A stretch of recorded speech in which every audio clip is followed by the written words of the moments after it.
melanjutkan breakdown Monarch Legacy of Monster yang telah memasuki episode ke-6. Dan kita akan langsung melanjutkan pembahasan kita untuk video sebelumnya, yaitu breakdown untuk Monarch Legacy of Monster episode ke-5. Sebelum masuk ke breakdownnya, jangan lupa untuk like dan subscribe channel ini terlebih dahulu. So Universe, let's talk about it.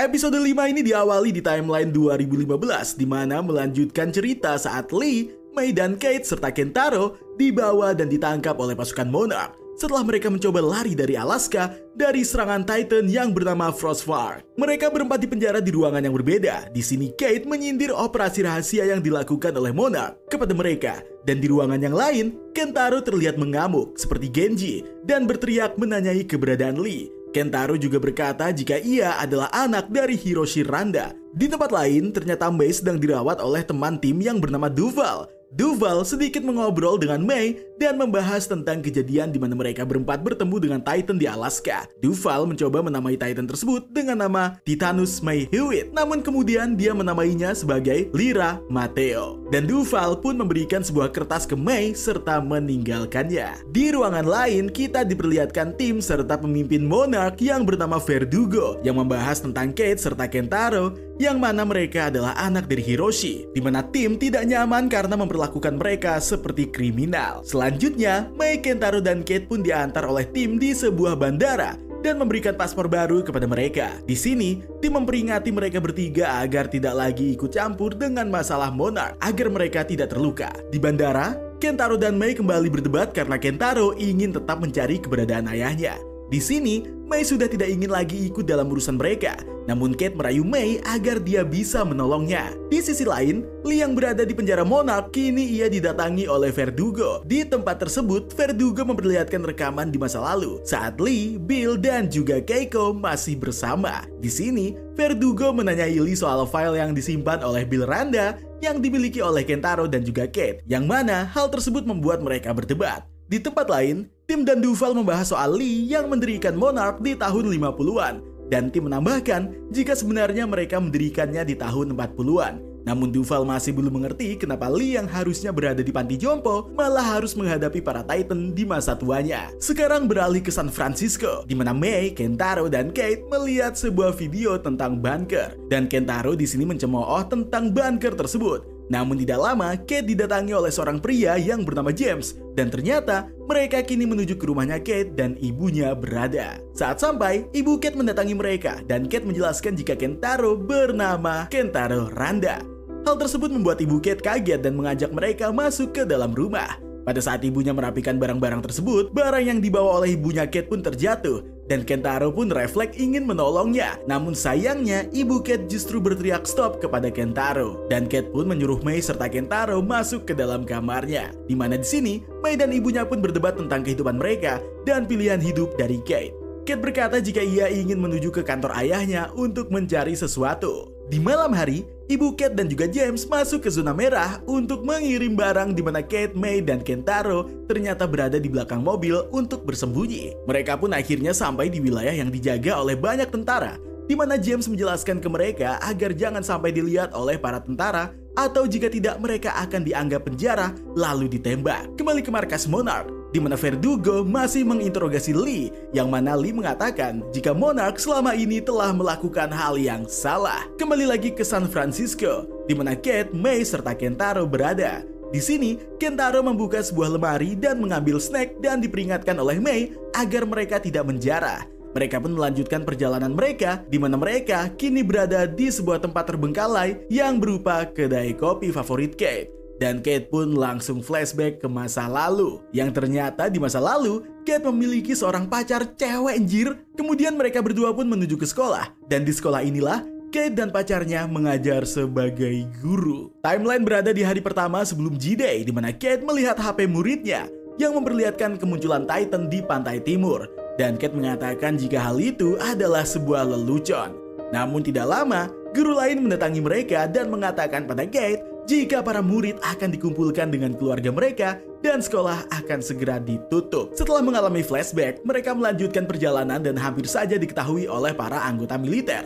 Dan saat bersembunyi, Kate kembali lagi flashback di timeline pada saat G-Day berlangsung, di mana para guru segera membawa murid-murid mereka masuk ke dalam bis dan membuat dia dan pacarnya pun berpisah. Setelah mengalami flashback, Kentaro mencoba mengalihkan perhatian para tentara dengan melemparkan snack ke arah lain. Dan hal tersebut membuat para tentara menganggap jika suara-suara berisik tadi adalah suara kucing yang sedang memakan snack. Dan mereka kembali melanjutkan perjalanan. Di perjalanan, Kate dan Kentaro malah menyanyikan lagu iklan yang membuat mereka justru diketahui oleh para tentara. Dan mereka bertiga pun kabur ke sebuah terowongan, di mana saat sampai, Kate kembali flashback lagi tentang momen saat Godzilla mengaum kepadanya. Dan saat terakhir kali, Kate bertemu Hiroshi. Kate pun ditenangkan oleh Mei, namun dia justru kembali flashback pada saat sebelum G-Day terjadi, di mana Kate ternyata selingkuh yang membuat dia merasa bersalah. Tidak lama, Kentaro datang ke mereka dan dia telah menemukan jalan keluar yang pada akhirnya mereka pun menuju ke kantor Hiroshi. Setelah sampai, Kentaro melihat foto Hiroshi, keluarga Kate yang berada di Amerika. Namun Kentaro tidak menunjukkan emosi apapun. Di sini, Kate dan Kentaro mencari sesuatu, namun Kate menjelaskan soal gelombang sinus yang pernah diajarkan ke anak-anak SMP. Mereka pun mulai mencari tahu tentang hal tersebut dan membuka map yang sebelumnya ada, lalu membuat lubang di sebuah kertas. Dengan bantuan cahaya matahari, Kentaro berhasil menemukan titik lokasi di mana Hiroshi kemungkinan berada. Pada akhirnya, mereka bertiga dijemput oleh ibunya Kate dan James, di mana saat di rumah, Kate dan ibunya mengobrol. Kate di sini berkata jika ayahnya belum tewas dan dia bekerja untuk sebuah organisasi rahasia mirip CIA untuk meneliti Godzilla dan dia akan menemukannya. Di sisi lain, Mei menanyai soal perasaan Kentaro, di mana Kentaro mengatakan jika ia baik-baik saja, namun merasa sedikit aneh dan dia pun menelepon ibunya. Dan ternyata di sisi lain, Mei juga menelepon seseorang yang dia adalah Duval dan menyuruh Mei memberitahukan mereka di mana dia berada. Dan waktunya kita breakdown. Episode 5 kali ini berjudul The Way Out yang menjadi cerita utama dari perjalanan Kate, Mei, dan Kentaro saat mereka berada di zona merah, di mana mereka mencari petunjuk keberadaan Hiroshi. Banyak hal menarik yang bisa kita lihat dari episode kali ini, yaitu tentang identitas asli dari Mei, yang ternyata dia bernama Lyra Matteo dan berasal dari Washington DC. Washington DC sendiri menjadi salah satu tempat lokasi yang didatangi oleh Rodan pada film Godzilla King of the Monster, yang nanti akan berada di timeline setelah terjadinya event Monarch Legacy of Monster. Selain menceritakan tentang nama asli dari Mei, episode ini juga memperlihatkan hubungan asmara Kate yang ternyata ia berselingkuh dengan orang lain, yang membuat dia tidak hanya terpukul, namun juga tertekan dengan semua hal yang terjadi secara beruntun, mulai dari hubungan dengan pacarnya yang memiliki masalah, serta bagaimana ia melihat muridnya tewas saat peristiwa G-Day, dan saat dia mengetahui jika ayahnya ternyata memiliki keluarga lain. Maka dari itu, kita bisa melihat jika Kate memang memiliki masalah emosional yang cukup serius, yang bahkan harus ditenangkan oleh orang lain. Berbeda dengan Kentaro, di mana di sepanjang episode ini, dia bisa lebih sabar menghadapi apa yang terjadi.